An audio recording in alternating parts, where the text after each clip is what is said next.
अस्सलाम वालेकुम नाज़रीन, प्रोग्राम दर पर्दा के साथ मैं हूँ आयशा जुल्फ़िकार। मईशत की तबाही, पिछली हुकूमत की पैदा करदा बजट, IMF का और मजबूरियाँ हुकूमत की।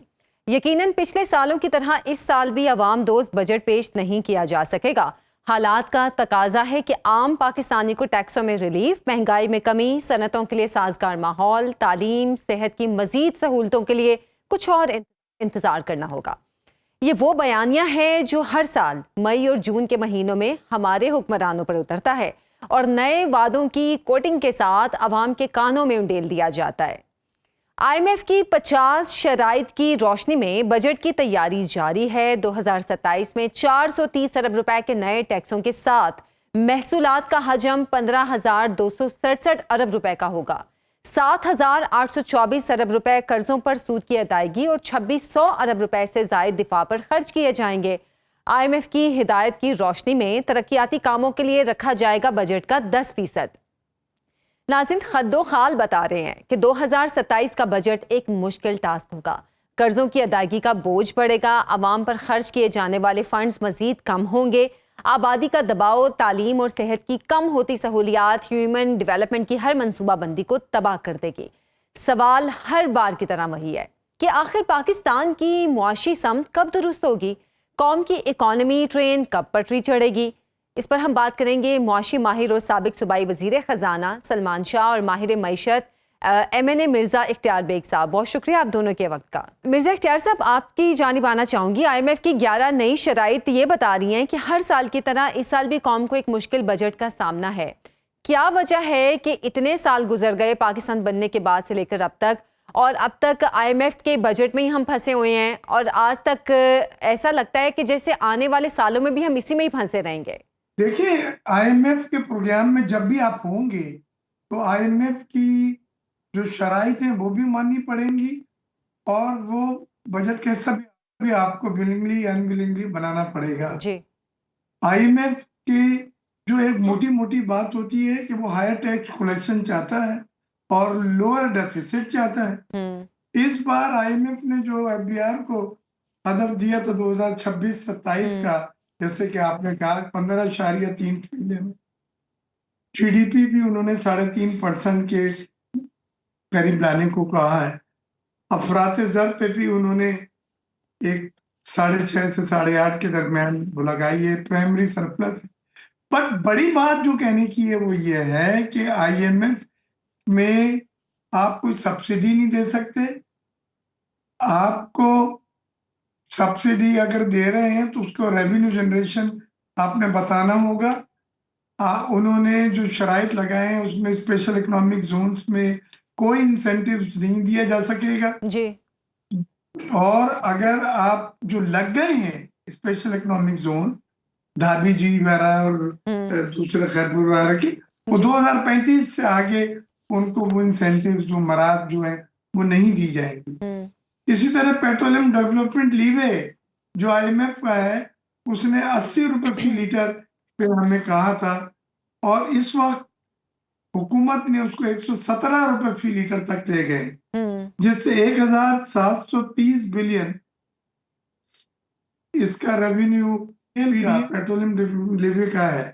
इससे ये बात सामने पता चलती है कि हुकूमत PDL को इस सोर्स ऑफ रेवेन्यू जनरेशन के तौर पे इस्तेमाल करिए। Single largest other than tax Avenue है टैक्स कलेक्ट करने का, और ये इतना ज्यादा बढ़ता जा रहा है। नेक्स्ट ईयर उन्होंने मजीद 18% इसमें इजाफा किया है।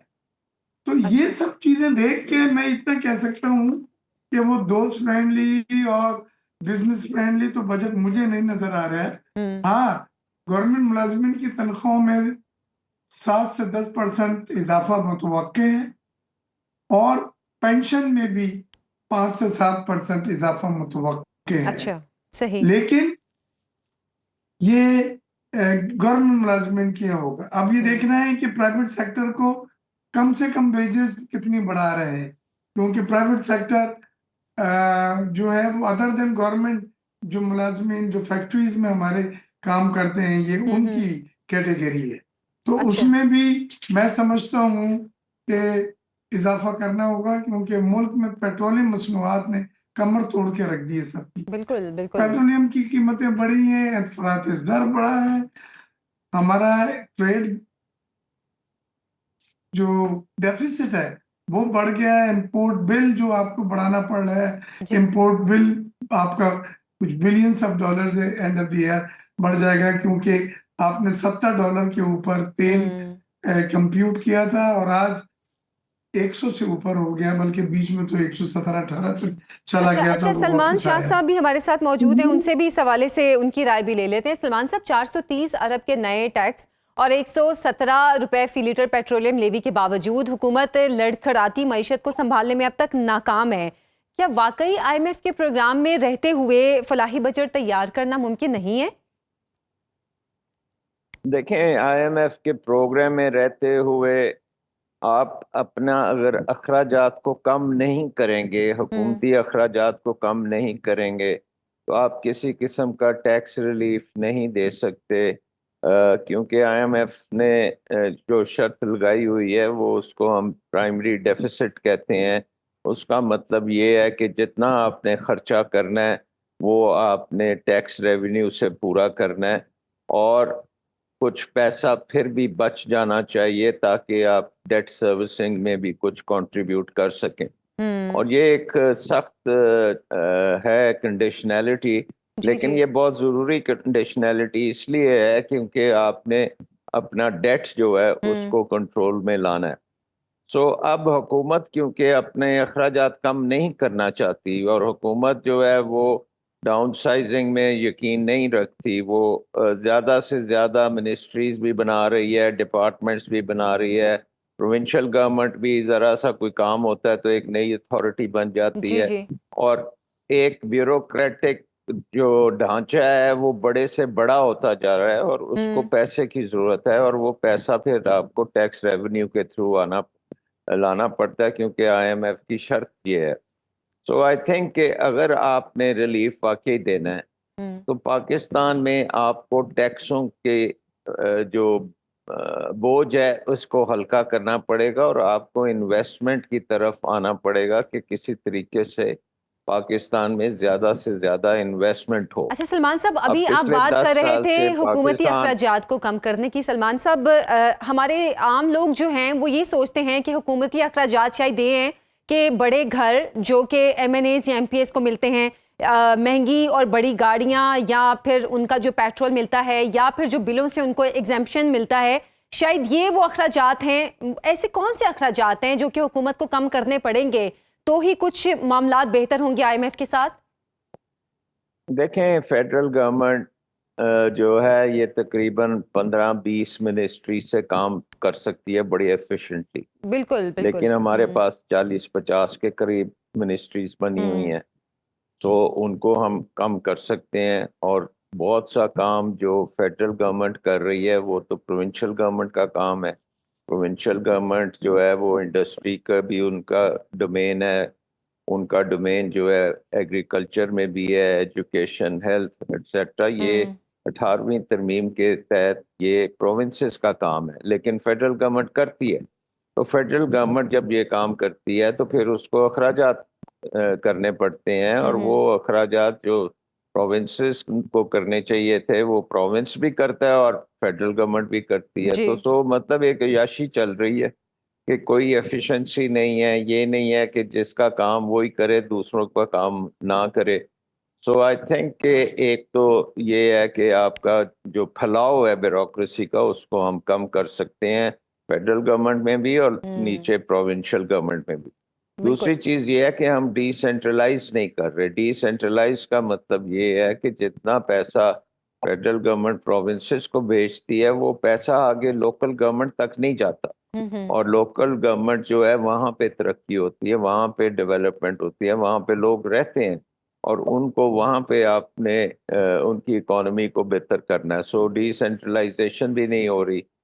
फिर ये है कि हम कोई प्राइवेटाइजेशन भी खास नहीं कर रहे, क्योंकि उसमें भी ब्यूरोक्रेसी जो है वो बिजली का निज़ाम भी ब्यूरोक्रेसी चलाती है, अब लॉजिस्टिक्स में भी ब्यूरोक्रेसी है, अब जी। एनएलसी जो है वो भी एक सरकारी महकमा है, सो प्राइवेट सेक्टर को भी हमने मार्जिनलाइज कर दिया सही। हुआ है कि हर काम जो है वो हुकूमत करेगी और हुकूमत की ब्यूरोक्रेसी करेगी, और वो हर जो प्राइवेट सेक्टर की इन्वेस्टमेंट है उसमें वो पूरी रुकावट डालेगी, और इस तरह से इकोनॉमी जो है अब स्टैंड स्टिल पे आ चुकी है। अच्छा, इसी इसी पे एक इकोनॉमिक ग्रोथ इख्तियार नहीं बेग हो साहब रही, से भी मैं सवाल इन्वेस्टमेंट करना नहीं हो चाहूंगी। रही, जॉब्स नहीं बन रही। तो हम्म, ये सारी चीजें आपको चेंज करनी पड़ेंगी ना, बिजनेस एज यकीनन ये यूजुअल बहुत नहीं बड़े चल मसाइल हैं, सकता। आपने बिल्कुल ठीक कहा सलमान साहब, यकीनन ये बहुत बड़े मसाइल हैं। इख्तियार बेग साहब, एनएफसी अवार्ड के तहत सूबों को जो इख्तियारात मिले उससे हुकूमत के पास अगर इकोनॉमी के लिहाज से कुछ मसाइल हुकूमत को फेस करने पड़े,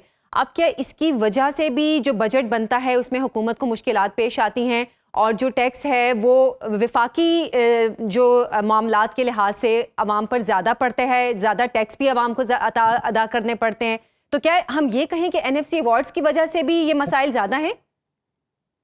देखिए, एनएफसी अवार्ड उस वक्त कंसेंसस के साथ 18वीं तरमीम के जरिए एक पास किया गया था, और उसका मेन मकसद ये था कि डिवोल्यूशन ऑफ पावर सूबों की सतह पर हो, और जैसे सलमान शाह साहब ने कहा, सूबे से सिटी गवर्नमेंट के ऊपर डिवोल्यूशन ऑफ पावर्स हो वसाइल के साथ, ताकि वो अपने इलाकों में बेहतरी ला सके। जी।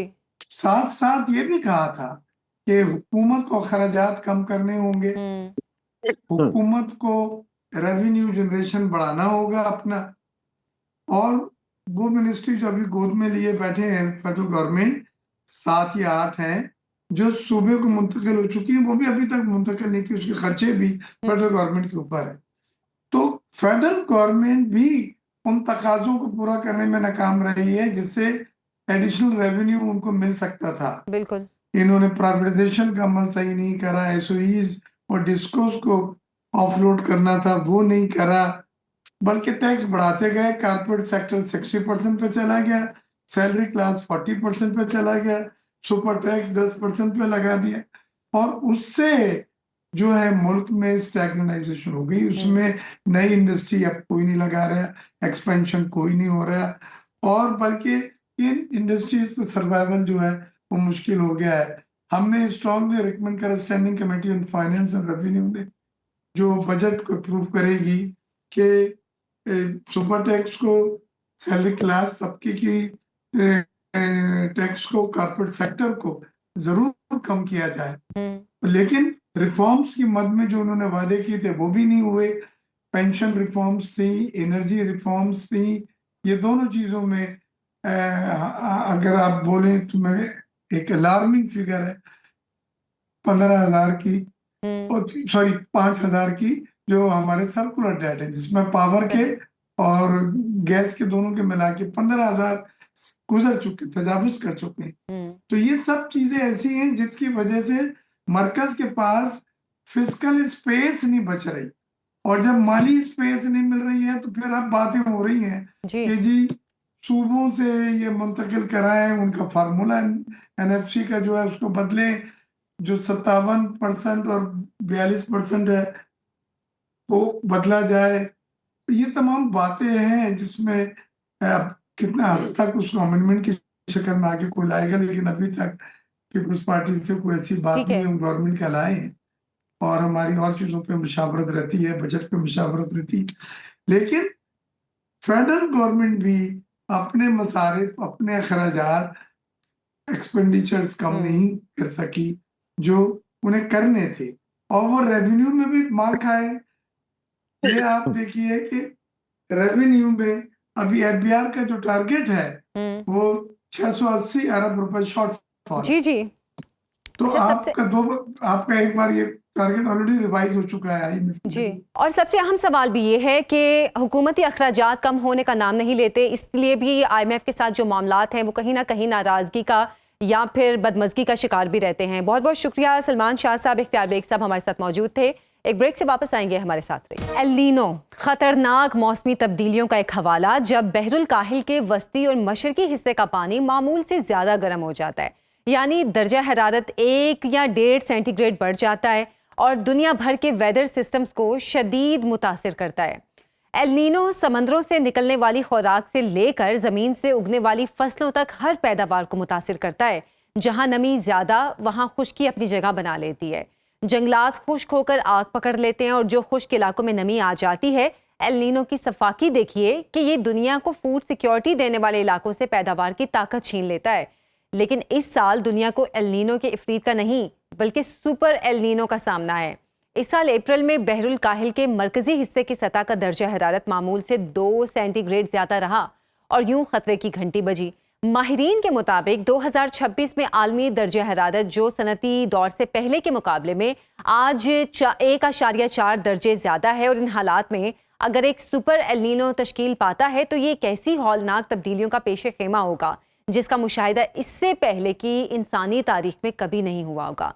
तारीखी जायजा ये बताता है कि 1982, 1997 और 2015 सिर्फ 3 बार दुनिया का दर्जा हरारत 2 डिग्री सेंटीग्रेड तक बढ़ा, जबकि 1876 में सुपर एल नीनो तश्कील पाया जो कि आलमी सतह पर कहत का सबब बना और 5 करोड़ लोग जान से चले गए, जिनमें बरसगीर के 1 करोड़ आबादी भी शामिल थी। सुपर एल नीनो क्या वाकई एक ऐसा इफरीत है जिसका जन्म मौसमी तगय्युरात से होता है और सुपर एल नीनो पाकिस्तान को कैसे मुतासिर करेगा? सुपर एल नीनो के बदतरीन असरात से बचने के लिए फौरी तौर पर इकदामात भी क्या करने होंगे, इस पर हम बात करेंगे। क्लाइमेट चेंज के साबिक SPMA मलिक अमीन असलम साहब और climate scientist doctor Zainab Naeem हमारे साथ मौजूद हैं। आप दोनों के वक्त का बहुत शुक्रिया। अमीन असलम साहब, आपसे मैं जानना चाहूँगी कि एल नीनो और सुपर एल नीनो के में फ़र्क क्या है और ये महज ज़मीन के हवाले से कुदरती आफत है या मौसमी तगय्युर का खराज है?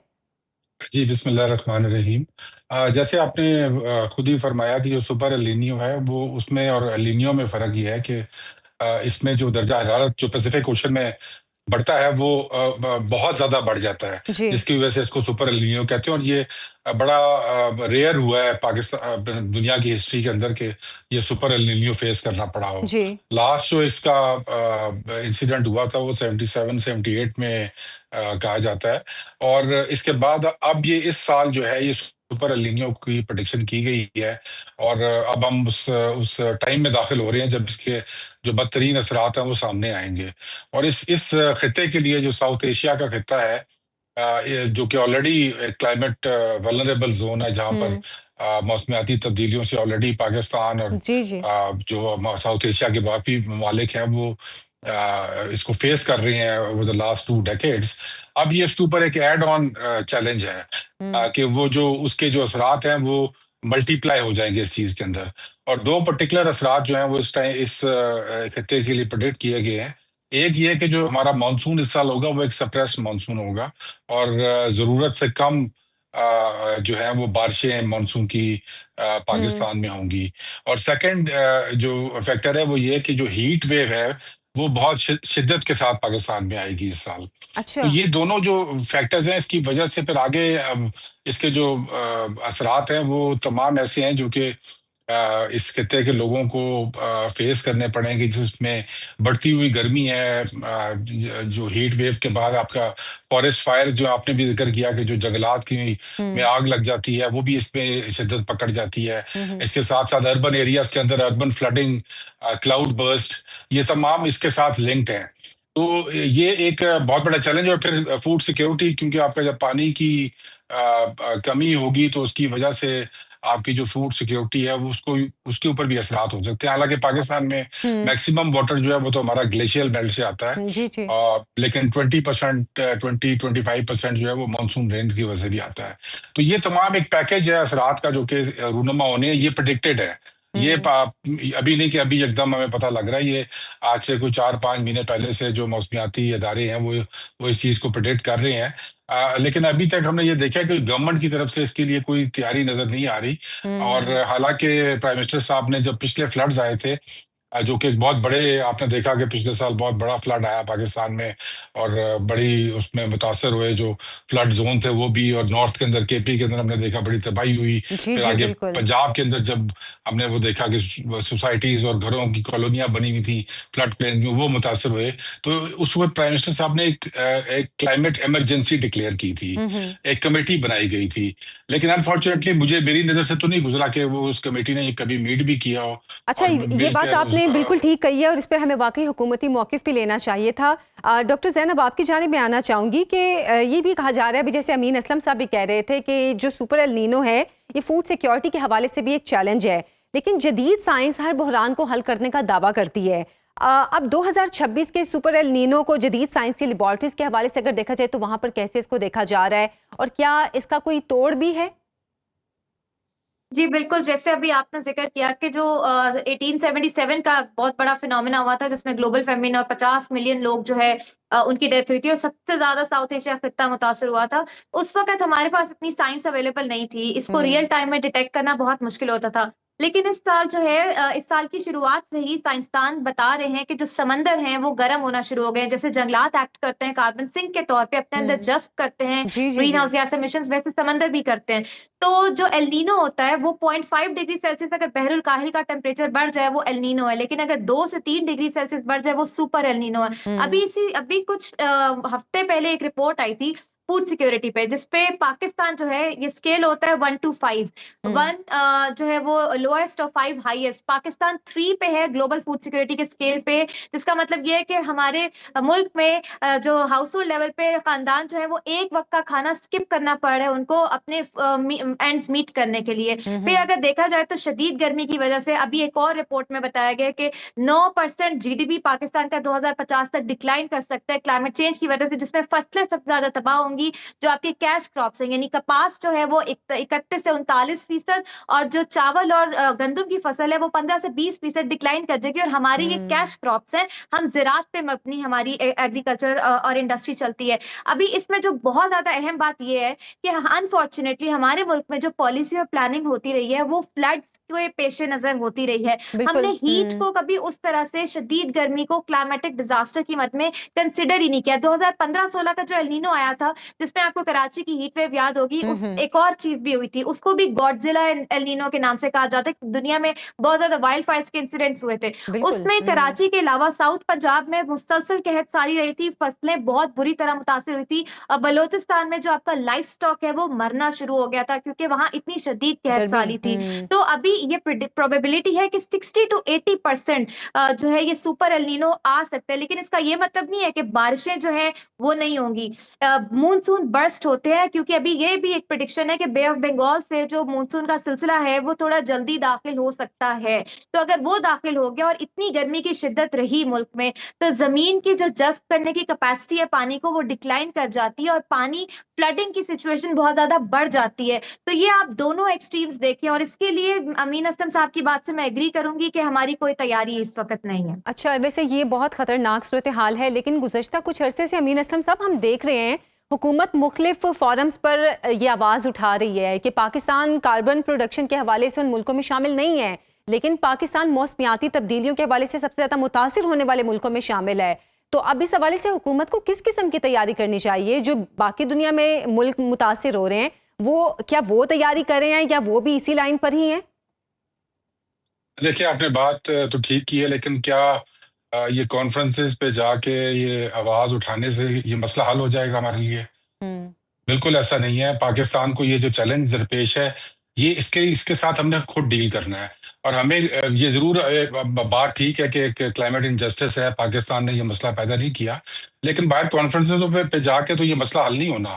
ये मसला हल होना है पाकिस्तान में क्लाइमेट चेंज को एक प्रायोरिटी बना के। ये मसला हल होना है पाकिस्तान में क्लाइमेट चेंज के लिए फंडिंग। क्लाइमेट चेंज की वजारत यहाँ भी पर है। अगर आप बजटरी फंडिंग देखें तो जो मिनिस्ट्री ऑफ क्लाइमेट चेंज है उसकी बजटरी फंडिंग जो है वो आज से 2-3 साल पहले जो थी वो तकरीबन 14 अरब रुपए थी। इस वक्त वो इस बजट में वो 2.5 अरब के करीब आ गई है। तो सिर्फ तनख्वाहों के लिए है। कोई नया प्रोजेक्ट ऐसा नहीं आ रहा जिसमें इन चैलेंजेस के साथ डील किया जाए। हालांकि जिस तरह जैनब बता रही थी, रिपोर्ट आफ्टर रिपोर्ट आ रही है कि पाकिस्तान को बहुत शदीद चैलेंजेस दरपेश होने वाले हैं।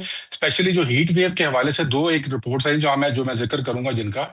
एक वर्ल्ड बैंक की रिपोर्ट आई है जिसके अंदर उन्होंने कहा है जी कि पाकिस्तान के 9 ऐसे डिस्ट्रिक्ट हैं जो कि साउथ पंजाब और सिंध के अंदर हैं, जहां पर 2030 तक इतनी गर्मी पड़ेगी कि वो अनलिवेबल हो जाएंगे, वहां पर इंसान सरवाइव नहीं कर सकेंगे। बिल्कुल। ये रिपोर्ट वर्ल्ड बैंक की तरफ से आई है। उसके बाद अभी रिसेंटली एक रिपोर्ट आई है यूनिवर्सिटी ऑफ शिकागो, जो कि दुनिया का प्रीमियर इंस्टीट्यूट है, उसने रिपोर्ट ये की है कि उन्होंने तकरीबन 300 जो शहर थे उनको उन्होंने स्टडी किया हीट वेव के हवाले से। उन 300 शहरों का फिर उन्होंने एक टॉप 15 बनाया कि पहले जो 15 जो शहर मुतासर हो रहे हैं हीट वेव की वजह से, वो कौन से हैं। उन 15 में से ग्लोबली 8 शहर जो है 50% से ज्यादा वो सिर्फ पाकिस्तान में है। अच्छा। तो ये एक और उसमें फिर ये भी बताया गया कि आने वाले सालों के अंदर जो अमवात होंगी हीट वेव की वजह से, वो 1/3 बढ़ सकती हैं, और इन 15 जो शहर हैं उनके अंदर वो 1/3 बढ़ जाएंगी अमवात। तो ये बहुत बड़ा चैलेंज है इस वक्त, एक बहुत बड़ी साइंटिफिक प्रोटेक्शन के साथ एक वार्निंग है पाकिस्तान के लिए कि हमने इसके लिए अपने आप को तैयार करना है।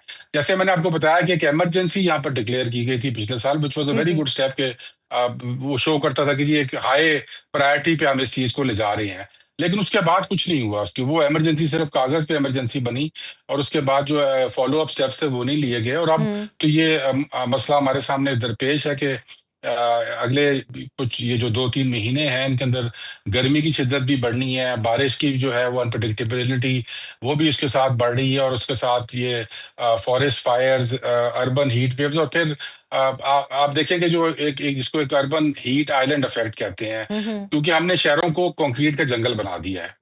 और जब आप कंक्रीट का जंगल बना देते हैं, ग्रीन एरियाज को खत्म कर देते हैं, दरख्तों को खत्म कर देते हैं, तो फिर वो समझ लें कि वो एक जिस तरह आपके भट्टे होते हैं आग के, वो बन जाते हैं। ये आपने और वो बहुत फिर अहम नुक्ता उठाया जो है। उनके अंदर लोग रहते हैं उनके लिए एक रहना जो है वो नामुमकिन हो जाता है। तो ये सब कुछ हमने किया हुआ है, और जो को हमने नहीं किया वो इसकी हमने तैयारी नहीं की हुई। ये आपने बहुत अहम नुक्ता उठाया है अमीन असलम साहब, क्योंकि जिस तरह तेजी से शहर बढ़ रहे हैं, शहर फैल रहे हैं, और जो ग्रीन एरियाज खत्म हो रहे हैं, उसकी वजह से भी ये हीट वेव बहुत तेजी से आ रही है।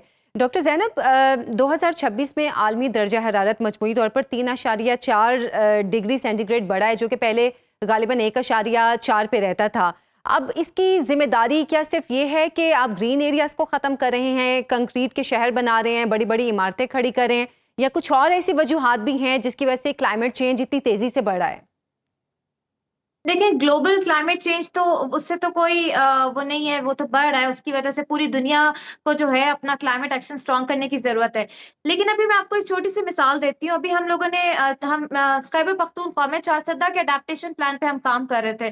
तो चारसद्दा में जो सैलाबी सूरत-ए-हाल होती है, वो होती है दरियाए सवात से शुरू होती है, जी, ठीक जी, है? बिल्कुल। जिंदी दरियाए सवात से। अब जब सवात पे मुसलसल जंगल कटता जा रहा है, तो फिर ग्लोबल क्लाइमेट चेंज तो बाद में आएगा, फिर हमारी अपनी मिसगवर्नेंस है। एक और मिसाल मैं आपको देती हूँ।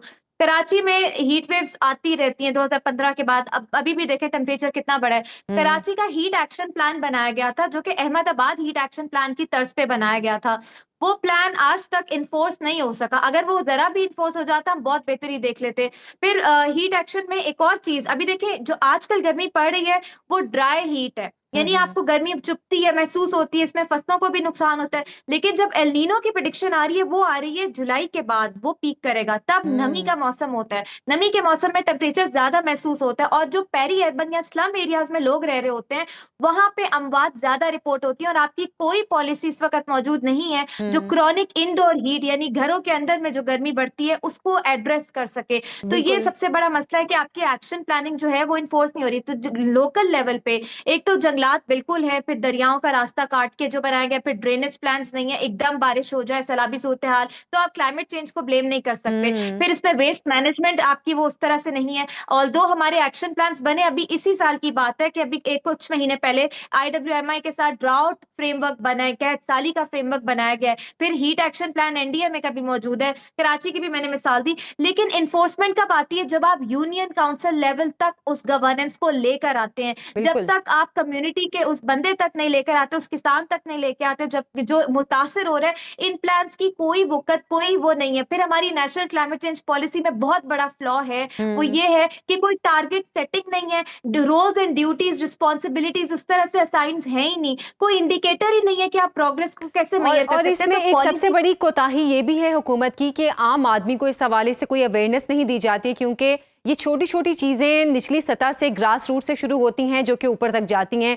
तो अवेयरनेस इसमें सबसे अहम रोल भी प्ले करते हैं कि आम आदमी को पता हो कि इन तमाम चीज़ों से बचने के लिए उन्होंने अपना क्या रोल प्ले करना है। बहुत बहुत शुक्रिया डॉक्टर ज़ैनब आपका और अमीन असलम साहब आपके वक्त का। अभी ब्रेक से वापस आएंगे, हमारे साथ रहिए। वर्ल्ड ट्रेड वॉर हो या ईरान जंग, सदर ट्रंप अपने धमाका खेज इकदाम और गैर मामूली बयानात की वजह से 16 माह से आलमी मीडिया की हेडलाइन बने हुए हैं। हर रोज वो ओवल ऑफिस में एक धमाका करते हैं जिसकी गूंज पूरी दुनिया सुनती है। लेकिन गुज़श्ता कुछ दिन पहले कुछ अलग हुआ। ओवल ऑफिस से किए जाने वाले सदर ट्रंप के धमाके ने अमरीकी शहरियत की आस में अमरीका में मुकीम तारकीन की दुनिया तारीख कर दी। अमरीका की नई ग्रीन कार्ड पॉलिसी के तहत तारकीन वतन एडजस्टमेंट ऑफ स्टेटस के बजाय अब अपने मुल्क वापस जाकर ग्रीन कार्ड प्रोसेस मुकम्मल करेंगे। पाकिस्तानी तारकीन वतन के लिए नई पॉलिसी के मुज़म्मरात क्या होंगे और अमरीका को इससे क्या फ़ायदा होगा, इस पर हम बात करेंगे। इमिग्रेशन एक्सपर्ट रिजवानुल हक साहब हमारे साथ मौजूद हैं। बहुत शुक्रिया रिजवान आपके वक्त का। एडजस्टमेंट ऑफ स्टेटस के बजाय अब अमरीका में मौजूद तारकीन को अपने वतन वापस जाकर ग्रीन कार्ड के लिए दरख्वास्त देनी होगी। नया इमिग्रेशन रूल अमरीका में मौजूद पाकिस्तानियों खुसूसन तलबा को किस तरह मुतासिर करेगा? ये तो एक्चुअली जी बहुत बड़ा एक सेटबैक मिला है सबके लिए ही, जितने पाकिस्तानीज हैं या जितने भी बाकी कंट्रीज के लोग हैं उनके लिए ये एक बहुत बड़ा सेटबैक है इन अ वे कि जो स्टूडेंट वहां पे थे, जो E2 वीजा पे थे, जो बिजनेस कर रहे थे या H1B वीजा के ऊपर थे, पहले वो एडजस्टमेंट ऑफ स्टेटस अप्लाई कर लेते थे वहीं पे रहते हुए। अब काउंसलर प्रोसेसिंग के लिए वो कहते हैं नहीं, पहले आप अमेरिका से बाहर जाएं और अपने मुल्क में जाके जो है वो काउंसलर प्रोसेसिंग सर्विस जो है वो लें। इसका इम्पैक्ट ये होगा कि जब वो बंदा पाकिस्तान वापस आता है, लेट्स सपोज एप्लीकेंट जो है पाकिस्तान से, फिर वो काउंसलर प्रोसेसिंग करेगा। अगर वो एडमिनिस्ट्रेटिव जो प्रोसेस है उसमें चला गया तो that may take 6 months, that may take 1 year और may be more than that. तो उस बंदे की बेचारे की जो जॉब पीछे लगी हुई है वो तो चली जाएगी। एम्प्लॉयर तो वेट नहीं करेगा इतना अरसा के लिए उसका। और अगर खुदा न खास्ता वीजा ही रिफ्यूज हो गया तो ये भी एक बहुत बड़ा प्रॉब्लमेटिक एरिया है जिसको एड्रेस करने की जरूरत है। और मुझे इस पे काफी ज्यादा वहां पे भी जितने भी इमिग्रेशन लॉयर्स हैं उनकी तरफ से भी काफी ज्यादा इसके ऊपर वो वोकल हुए हैं कि जी आप इस चीज को नहीं करना चाहिए और ये ज्यादती है लोगों के साथ। तो यस, ये एक बहुत बड़ा चैलेंज होगा उन सब लोगों के लिए जो स्टूडेंट वीजा पे हैं, जो H1B वीजा पे हैं, जो E2 वीजा पे हैं, इवन जो L1 वीजा पे हैं। वो लोग जिन्होंने अमेरिका के अंदर अपने बिजनेसेस जो है वो एस्टैब्लिश किए हुए हैं, उन सबको भी अब वो कह रहे हैं कि आप पहले वापस बाहर जाएं। या इवन जो विजिट वीजा के ऊपर हैं और समहाउ उनकी फैमिली वीजा जो है वो प्रोसेस में थे और काउंसलर प्रोसेसिंग जो है वो उनकी वहीं पर हो जानी थी एडजस्टमेंट ऑफ स्टेटस के थ्रू। तो अब उन सबको वापस आना पड़ेगा। आई होप कोई सेंस प्रिवेल करेगी। रिजवान साहब, जिन लोगों को अभी रिसेंटली ग्रीन कार्ड मिला है उनको तो इस्तेस्ना होगा इससे, उनके लिए तो कोई प्रॉब्लम नहीं होगी जी। 22 मई से पहले जिन्होंने अप्लाई कर दिया उनके ऊपर कोई इशू नहीं है। लेकिन 22 मई के बाद जो लोग अप्लाई करेंगे उन सब के लिए ये प्रॉब्लमेटिक एरिया बन चुका है। अच्छा, ठीक है। और नए इमिग्रेशन रूल के बाद ग्रीन कार्ड के हुसूल के लिए जो मुश्किलात एक पेश आती थी लोगों को, इस हवाले से अब मतलब वो प्रोसेस अगर अपने मुल्क जाकर वो कंप्लीट करेंगे तो फिर क्या वापस उनकी अमेरिका में एंट्री के लिए आसानी होगी या मुश्किलात पेश आएंगी? यही तो मसला है कि जब वो वापस अमेरिका जाना चाहेंगे, वो जिस भी वीजा पे हो, उनको वहां पर जाने के लिए पहले काउंसलर प्रोसेसिंग करनी होगी। मतलब उनको अमेरिका का पहले वीजा लेना है। अच्छा। उनका जो पहला वीजा है उसके ऊपर वो अब नहीं जा सकेंगे क्योंकि वहां पर इमिग्रेशन ऑफिसर कहेगा कि जी आपने तो काउंसलर प्रोसेसिंग करनी थी, आप पहले वापस जाएं, पहले अपना वो प्रोसेस करें। तो ये एक उनके लिए एक बहुत बड़ा सेटबैक बन गया है। इससे पहले भी पाकिस्तान उन 75 कंट्रीज की लिस्ट में जा चुका है जिनकी वीजा प्रोसेसिंग जो है वो ऑलरेडी सस्पेंड हो चुकी हुई है। तो जो वो सस्पेंशन वाला भी प्रॉब्लम क्रिएट हो गया कि अब वो लोग जब पाकिस्तान वापस आएंगे तो पाकिस्तान तो पहले ही सस्पेंशन के अंदर आया हुआ है, तो उन लोगों की प्रोसेसिंग भी नहीं हो सकेगी। तो ये एक सब के लिए एक इस वक्त एक क्योटिक सिचुएशन है और एक बहुत बड़ा सेटबैक है उन सब पाकिस्तानीज के लिए या बाकी कंट्रीज के लोगों के लिए जो वहां पर मौजूद थे और वो वहां पर रहकर अपना प्रोसेस जो है वो कंप्लीट करने की कोशिश कर रहे थे। इस तरह की पॉलिसीज किन बेसिस पर बनती हैं? उन मुल्कों के साथ ताल्लुकात की बेसिस पर या फिर उन मुल्कों के हालात की बेसिस पर इस तरह की पॉलिसीज बनाई जाती हैं? क्योंकि गुज़श्ता कुछ अरसे में हमने तो पाकिस्तान के अमेरिका के साथ ताल्लुकात बेहतरी की समती देखे हैं, तो ये पॉलिसीज बनाने के लिए क्या क्राइटेरिया क्या होता है? अच्छा देखें, ये तो लगता है कि वैसे तो पाकिस्तान के अमेरिका के साथ सिचुएशन बहुत अच्छी चल रही है, बिल्कुल। काफ़ी बेहतरी की हमें तो उम्मीद लग रही थी, लेकिन ये जो 22 मई को अनाउंसमेंट आ गई, ये बेहतरी की उम्मीद तो नहीं है, ये तो और प्रॉब्लमेटिक चीज़ हो गई है। इससे पहले जो पाकिस्तान को 75 कंट्रीज़ की लिस्ट में डाल दिया, वो भी बहुत एक आप कह लें कि सेटबैक है। उसमें मोस्टली तो अफ्रीकन कंट्रीज़ है या ईरान है या अफगानिस्तान है। हमारा तो ऐसा किसी किस्म का कोई सिलसिला नहीं था, ऐसा ही फिर है। भी पाकिस्तान को उस लिस्ट में ऐड कर दिया गया। इस पे मुझे लगता है कि गवर्नमेंट को कुछ स्टेप्स लेने की जरूरत है ताकि ये वाले जो इश्यूज हैं इनको एटलीस्ट वो 75 कंट्रीज की जो सस्पेंशन की लिस्ट है उसमें से तो पाकिस्तान को निकाला जाए, क्योंकि ये सब लोग अगर यहाँ पर आएंगे तो ये प्रॉब्लम हो जाएगा।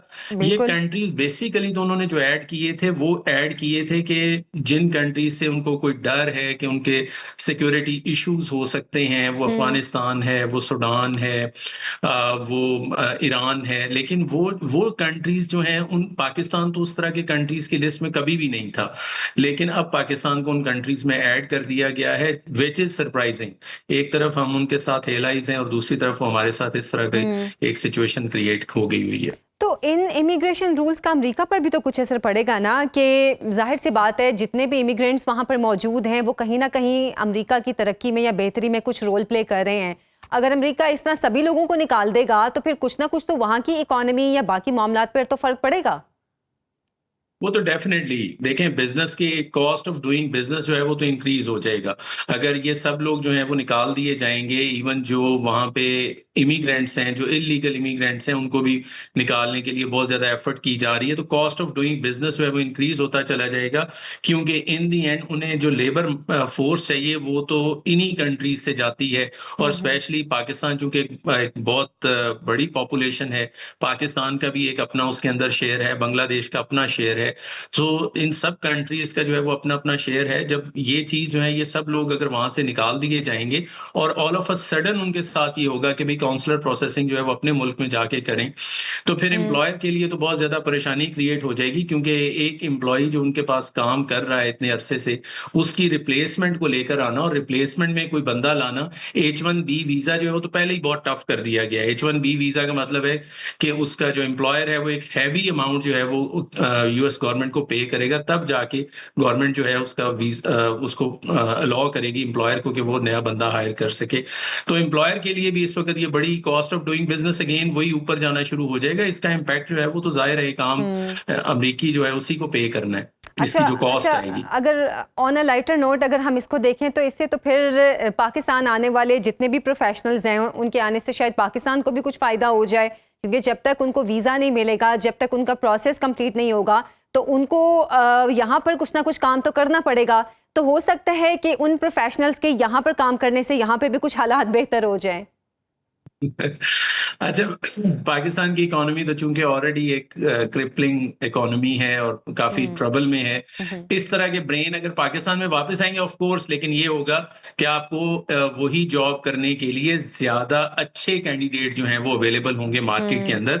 बट हमारी यूथ पॉपुलेशन जो है वो पहले ही ऑलमोस्ट 60% है और बहुत क्वालिफाइड लोग जो हैं वो हमारे पास आते हैं बाहर जाने के लिए, स्पेशली अमेरिका जाने के लिए। तो चूंकि EB2 इनका बड़ा पॉपुलर प्रोग्राम अमेरिका का, उसमें तो सारे PhDs आते हैं हमारे पास जिन्होंने बाहर जाना होता है। अच्छा, अमेरिका के बारे में वैसे मशहूर है कि लैंड ऑफ अपॉर्चुनिटी है या टैलेंट हंटर है। पूरी दुनिया से जो ज़हीन लोग हैं या फिर जो अच्छी सलाहियतों के लोग हैं वो अमेरिका जाना चाहते हैं और अमेरिका उनको मौका भी देता है।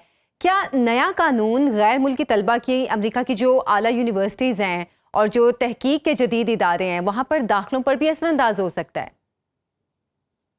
ये चीज जो है ये तो फिर इम्पैक्ट करेगी। जाहिर है अगर एक एक एप्लीकेंट को ये पता है कि उसका लॉन्ग टर्म फ्यूचर वहां पर नहीं है, तो फिर यूनिवर्सिटीज में एडमिशंस और बाकी चीजों के ऊपर जो है थोड़ा सा जिन कंट्रीज के ऊपर ये प्रॉब्लम है कि जी वहां पर अभी ऑस्ट्रेलिया की अगर हम बात करें तो उन्होंने सारे ऑनशोर लोगों को जो है वो परमानेंट करने के लिए पाथवेज ओपन किए हैं। रीजन क्योंकि यूनिवर्सिटीज के अंदर इनटेक कम हो गया था।